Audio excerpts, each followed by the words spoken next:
Oke, pada poin 4.3 ini gue bakal bahas tentang models and migrations yang ada di Django. Jadi seperti framework pada umumnya, dia punya komponen model juga nih si Django. Nah, tadi kan kita sudah mengenal dengan templates, URLs, dan views. Sekarang kita coba bikin models di sini. Jangan lupa import django.db input models. Nah, kita bikin kelas post di sini models.model. Nah, kita extend kelas modelnya Django. Pertama di relasi post kita punya atribut apa aja, misalnya title, models.char, field, max length 125 katakanlah. Kemudian konten, models.text field, terus apa lagi ya, Slack mungkin ya buat URL-nya, atau mungkin kita bisa pakai ID-nya aja. Lalu sort content models.text field. Oh iya, kita juga bisa menggunakan meta create, add, dan update add punyanya Django.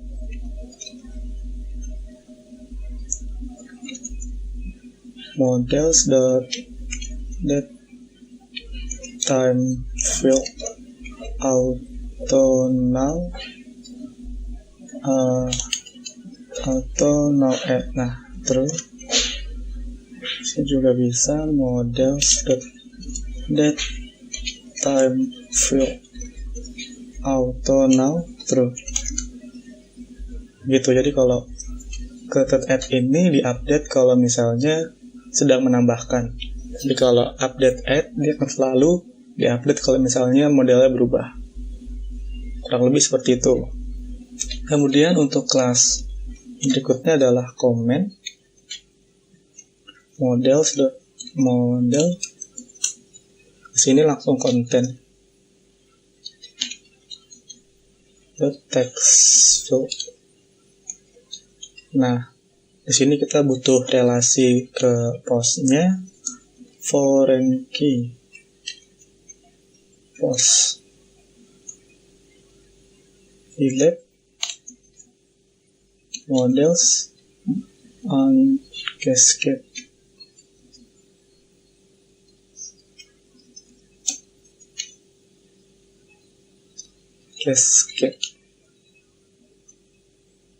Nah, sini on delete. Seperti ini kurang lebih kelas model kita.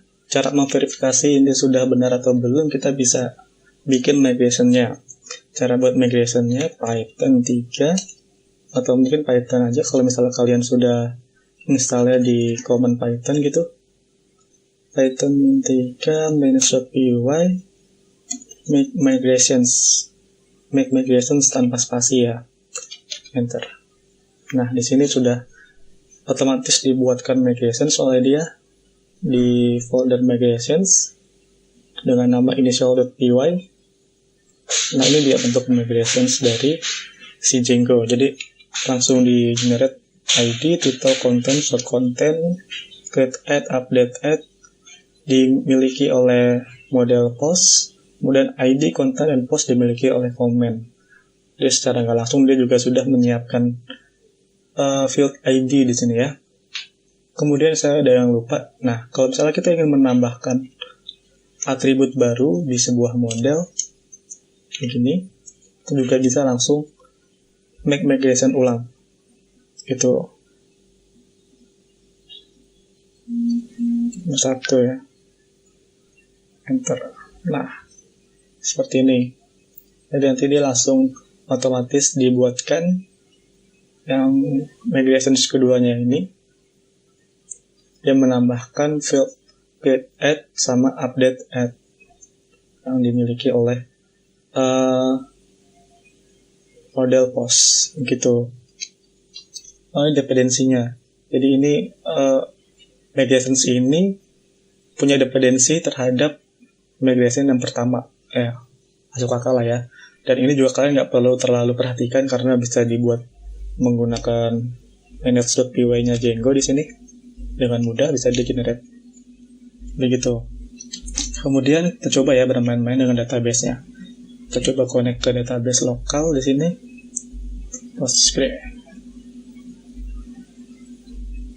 Database-nya my site. Oke. Nah, di sini sudah ada website, my website database-nya. Skemanya public. Masih kosong. Setelah kita membuat sebuah migrations, kita juga harus mengimportnya nih atau melakukan migrate-nya gitu. Manage.py migrate seperti ini.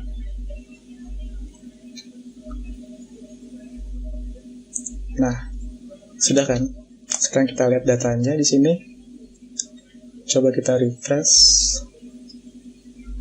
Oke.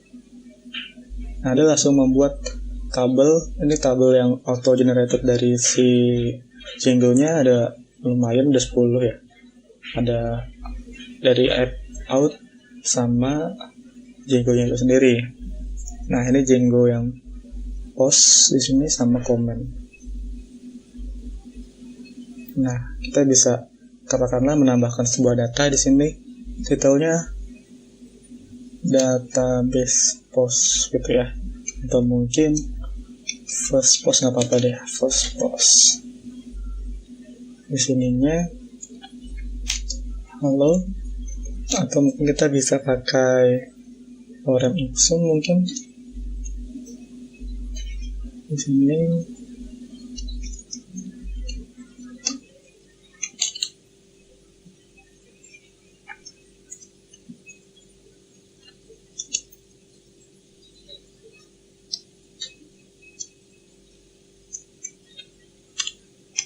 Short content-nya,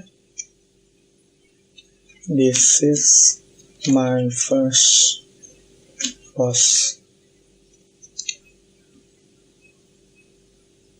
Begitu ya. Ini bisa di no.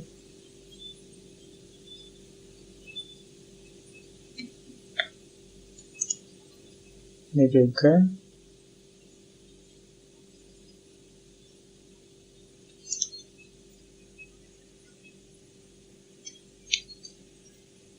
Tambahkan lagi misalnya second post.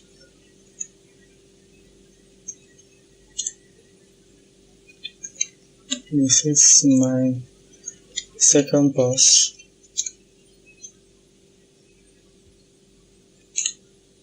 Ini juga. Atau mungkin kita bisa buat lebih mirip dengan blog ya. Kita pakai dari sini saja untuk short content.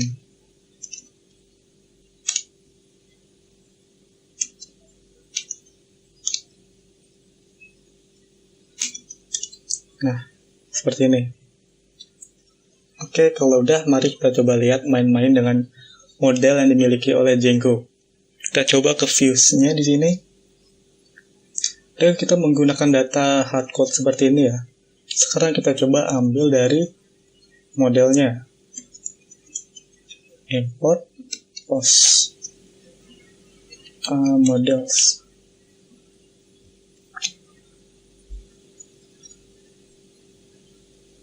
Titelnya boleh deh, jangan diubah. Tapi untuk kontennya kita akan ubah di sini. Oke. Models.post.objects.all. Seperti itu. Nah, template-nya kita ubah. Ini if-nya gue hapus coba ya.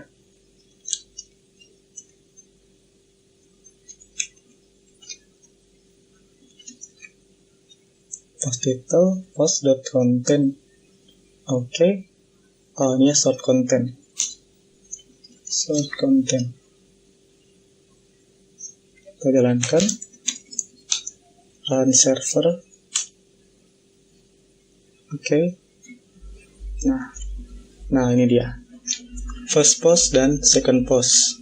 Ini seperti halaman depan dari blog gitu ya. Mungkin kalau ingin dipercantik dengan CSS dan JavaScript ya silahkan. Tapi intinya di sini kita sudah bisa bermain-main dengan models. Jadi kita bisa meload data yang ada di models menggunakan tadi yang ada di views models.post.objects.all begitu. Nah, kemudian untuk melihat halaman detailnya bisa kita buat fungsi baru di views detail request ID. Nah, kita bisa return render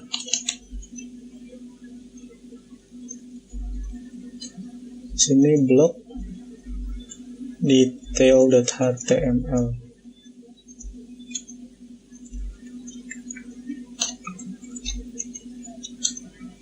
Kita bisa buat title di sini. Titelnya model sama dengan models.post objects. Nah, kita bisa langsung get ID by ID di sini. Oke. Di sininya model.title.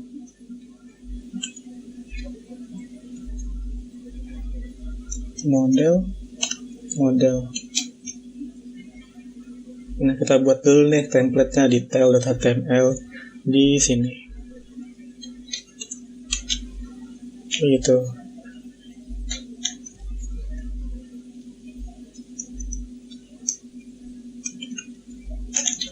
Gitu. Di sini mungkin isinya adalah H2 model.title. Sini ada informasinya ya, misalnya small model.created@. Kemudian di sini ada paragrafnya, kontennya model.content. Seperti itu. Kemudian jangan lupa diatur URL-nya. Nah, di sini kita bisa menggunakan ID / views-nya tentu ke detail. Ini detail. Kita coba. First post. Nah, di sini kita akan ditampilkan halaman detail dari post tersebut. Di sini /1. Kalau misalnya saya buka second post, dia akan /2. Ini berarti ID dari si post ini. Dan ID-nya kita tangkap di URLs. Nah, ini dia ID. Kemudian ID ini kita jadikan parameter di views-nya. Nah, ada dua, request sama ID. Kalau di index cuma request doang. Di sini kita ambil dari si URL-nya, gitu. Nah, mungkin buat teman-teman perlu handle juga ya 404-nya. HTTP 404. Kita try catch di sini. Terus raise HTTP 404. Gitu. Kalau misalnya ID-nya nggak ketemu, di sini misalnya 3, ada bakal dapatnya 404. 5 juga seperti itu. Jadi dia cuma bisa ke first dan ke second post. Dan ini adalah tanggal dibuatnya post ini gitu kan. Oke. Kemudian kita juga bisa melist komennya. Misalnya di sini di blok comments, saya bisa tambahkan komen hello world untuk ID 1. Nah, ini dibuat aja. Ini juga seperti itu. Di detail kita perlu tampilkan komentar yang dimiliki oleh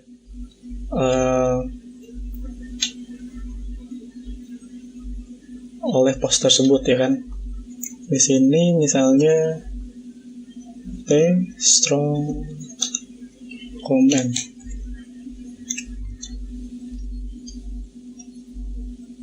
For loop di sini the model dot comment set. Comment in model set. Lalu di sini ada p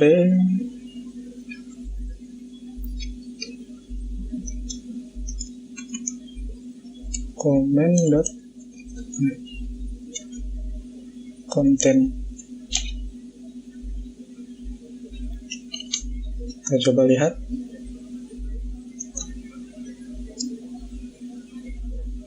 Not iterable pakai O. Nah, di sini dia. Jadi komentarnya dia bakal melup satu-satu di situ. Untuk bisa membedakannya mungkin kita bisa pakai poin ya, gitu. Ini by the way hanya mungkin kerangka dari blognya aja ya. Untuk tampilan yang bagus-bagusnya mungkin nggak terlalu perlu ya, atau mungkin ya bisa kalian gunakan Bootstrap dan lain-lainnya juga kan, gitu. Nah, ini comments, mungkin kalian bisa tampilkan di sini banyaknya komentar gitu. Model.comment set count. Nah, seperti itu. Jadi seolah-olah ini adalah tanggalnya, judulnya, ini tanggal dibuatnya, ini konten, kemudian ini komennya ada apa aja gitu ya. Seperti itu. Mungkin kalau misalnya kalian lihat di second postnya, komennya 0. Kalian juga bisa nih gunakan if else di sini. If model.comment set count sama dengan 0.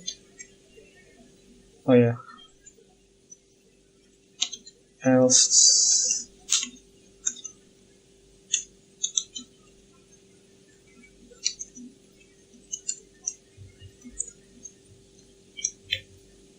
di sini mungkin be the first person to comment.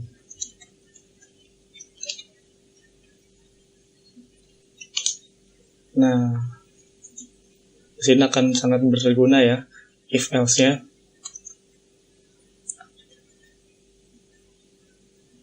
Kemudian mungkin kalian masih ada yang bertanya-tanya, ini kan redundant ya, kita menulis HTML-nya, head-nya sama berkali-kali gitu, dan agak capek juga kalau misalnya kalian ulang berkali-kali di banyak templates. Kita bisa gunakan template utama. Kita bikin folder templates di sini, kemudian new folder site index.html. Di sini kita tambahkan di templates. Nah, ini dia. Path.join base dir base dir ini kalau nggak salah. Nah, my website class templates. kita bisa gunakan ini di sini. Dokumennya kita kasih title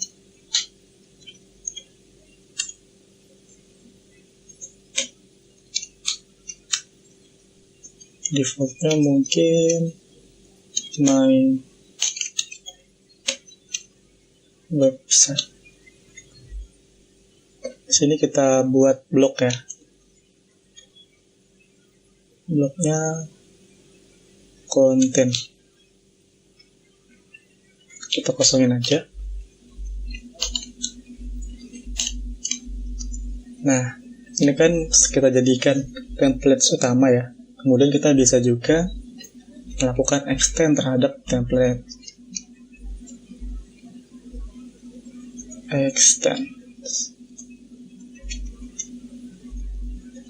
Extendnya ke site/index.html.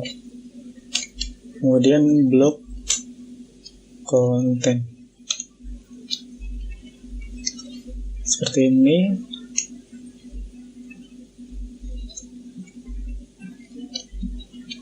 Kita coba lihat dulu. Ya, nggak ada yang berubah. Memang kita hanya melakukan extend terhadap sebuah template yang ada di project-nya, di index.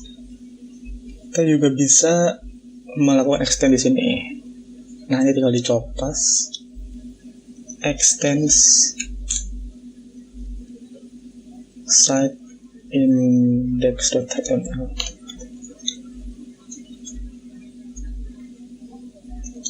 Blok konten.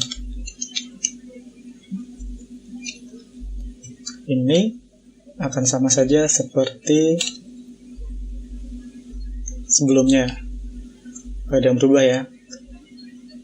Dan kalau misalnya kita lihat page source-nya, nah ini diambil dari set index.html tadi yang kita extend. Sementara ini dari blok konten yang udah kita inherit sebelumnya di sini. Di sini. Seperti ini doang codingannya. Ini lebih singkat dan lebih ringkas karena kita menggunakan fitur extend dari Jinja 2. Seperti itu. Oke, berikutnya gue bakal bahas tentang form ya. Jadi kita bakal buat bagaimana cara melakukan storing ke database. Dalam hal ini mungkin komentarnya untuk melakukan komen di blog, komen di sebuah postingan gitu ya. Nanti akan ada form di sini. Oke, untuk sesi ini cukup sekian. Thank you.